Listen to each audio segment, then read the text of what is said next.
मुंबईच्या दोघींची सतत परदेशवारी, पोलिसांना संशय आणि सत्य समजताच पायाखालची जमीन सरकली। भयंकर प्रकार। नेमकं काय चाललं होतं? कोण आहेत या दोन महिला आणि त्यांच्या सततच्या परदेशवारी मागचं गूढ काय होतं?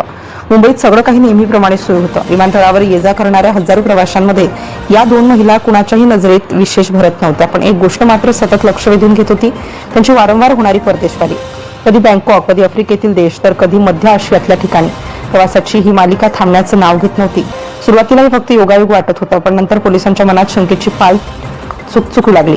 विमानतळावरील अधिकाऱ्यांनी त्यांच्या हालचालींवर नजर ठेवायला सुरुवात केली। कागदपत्र व्यवस्थित होती, प्रवास कायदेशीर वाटत होता, पण तरीही काहीतरी बरोबर नाही अशी जाणीव सतत होत होती। एक दिवस अशीच एक महिला परदेशातून परतली। तिच्या चेहऱ्यावर तणाव स्पष्ट दिसत होता। चौकशीसाठी तिला थांबवण्यात आलं आणि इथूनच सुरू झाला एक धक्कादायक उलगडा। ती महिला तिच्या प्रवासाचा उद्देश स्पष्टपणे सांगू शकत नव्हती। प्रश्नांची उत्तरं चुकवत होती। अधिकाऱ्यांना संशय अधिकच बळावला। तिच्या मागोमाग आलेली दुसरी महिला देखील तितकीच संशयास्पद वाटत होती।